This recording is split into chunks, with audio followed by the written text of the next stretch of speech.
নমস্কার, আমি পূজাস ক্রিয়েশনস চ্যানেলে তোমাদের সকলকে স্বাগত জানাই। আজকে পাটের বস্তা, পুরনো জিন্সের প্যান্ট এবং কাপড় দিয়ে খুব সুন্দর একটি ডোরম্যাট বা পাপোশ বানাবো। তার জন্য একটা পাটের বস্তাকে আমি এইভাবে কেটে নিয়েছি। এবার এই চারধারটা একটু মুড়ে নিতে হবে। একটা সূচের মধ্যে পুরনো একটা উল ছিল, সেই উলটাকে পরিয়ে নিয়ে এইভাবে চিরুনি সেলাইয়ের মাধ্যমে চারধারকে সেলাই করে নেব। সেলাই করার পরে এর মাপটা আমি বলে দিচ্ছি।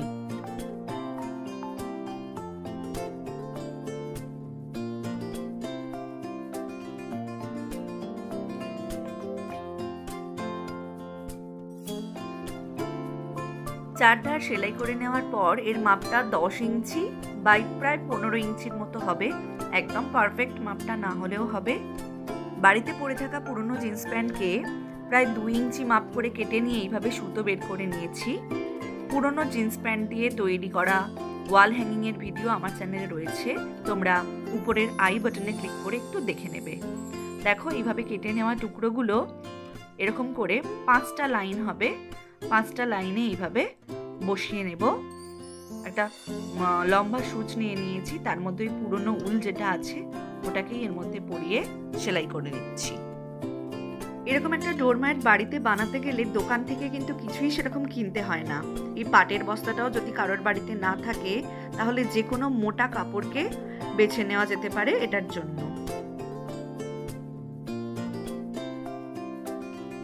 দেখো, এভাবে জিন্স প্যান্টের টুকরোগুলো পরপর 5 লাইন বসিয়ে নিচ্ছি, বড় থেকে ছোট এইভাবে সাজিয়ে। নিচের দিকের টুকরো যে দুটো বসাবো সেই দুটো আমি একটু মাপে ছোট রেখেছি ওপরের গুলোর থেকে।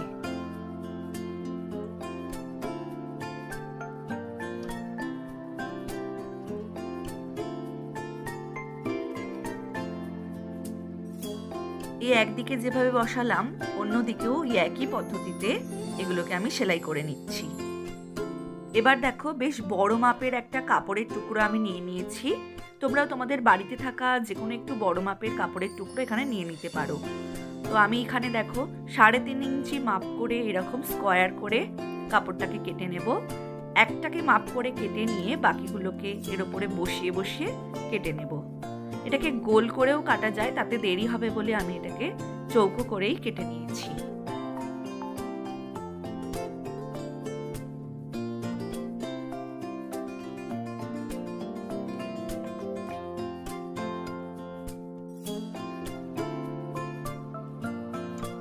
বেশ অনেকগুলো টুকরো আমি এইভাবে কেটে নিয়েছি। এরপর এইটাই চলে গেলাম মেন কাজেতে। এই যে টুকরোগুলো কেটে নিয়েছি সেই টুকরোর মধ্যে একটা নিয়েছি এবং একটা ছোট সূচের মধ্যে সুতো পরিয়ে নিয়েছি, এতে আমার সুবিধা হবে। দেখো, এইভাবে কাপড়টাকে ভাঁজ করে নিয়ে সূচের সাহায্যে এইভাবে কুঁচি তৈরি করে নিতে হবে। একটা ফুলের পাপড়ির মতো দেখতে হবে জিনিসটা।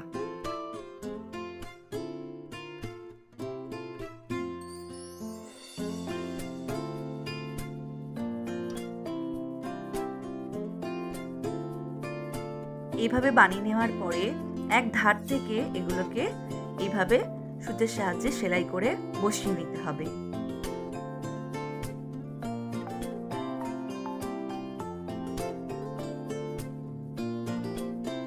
পরপর এইভাবে তৈরি করে পাশাপাশি বসাতে থাকবো।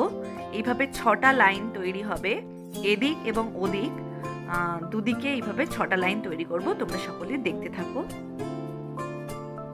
আমার সকল সাবস্ক্রাইবার বন্ধুদের অনেক অনেক ভালোবাসা জানাই।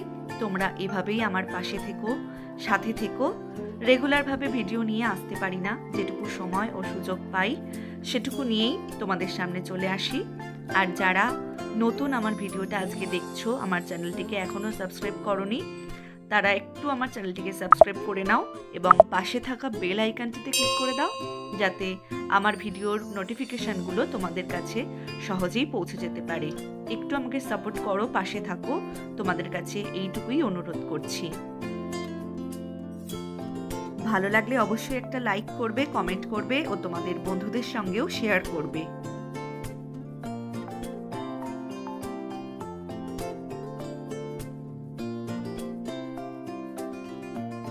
দেখো, একটা লাইন এভাবে তৈরি করে নিয়েছি। এবার বাকিটা করে নিয়ে তোমাদের সামনে ফিরে আসছি। দুদিকটা এইভাবে বানিয়ে নিয়েছি। এবার মাঝখানে যে ফাঁকা জায়গাটা আছে, যেখানে কাঁচা সুতোগুলো বেরিয়ে আছে সেলাই করার জায়গাগুলো, সেগুলোকে চাপা দেওয়ার জন্য আমি আবার ওই কাপড়ের টুকরো নিয়ে নিয়েছি আর গোলাকার একটা ছোট বাটি বসিয়ে নিয়েছি। তোমাদের বাড়িতে থাকা যে কোনো গোলাকার জিনিস দিয়ে তোমরা এইভাবে গোল গোল টুকরো কেটে নেবে। কেটে নিয়ে দেখো আবারও সেই ছোট সূচের মাধ্যমে এই ধারগুলোকে এভাবে সেলাই করে কুঁচি তৈরি করে নেব। কিভাবে করছি একটু দেখে নাও। দেখে নিয়ে ফুলের মতো তৈরি হবে জিনিসটা।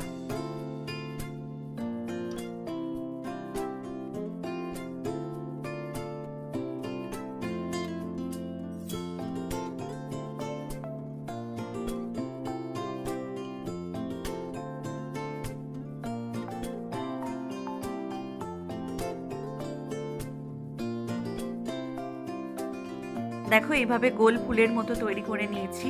এবার এই মাঝখানের লাইনটা এইভাবে সেলাই করে এগুলোকে বসিয়ে নেব।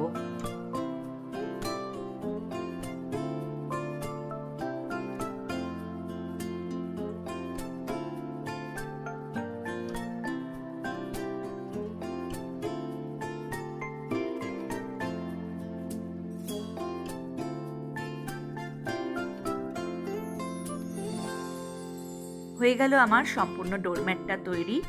তোমাদের সকলের কেমন লাগলো একটু কমেন্ট করে জানাবে। আর যারা ভিডিওটা শেষ পর্যন্ত দেখলে তাদেরকে অনেক অনেক ভালোবাসা জানাই। এভাবেই আমার পাশে থেকো, সাথে থেকো। অনেক ধন্যবাদ। ভালো থেকো, সুস্থ থেকো।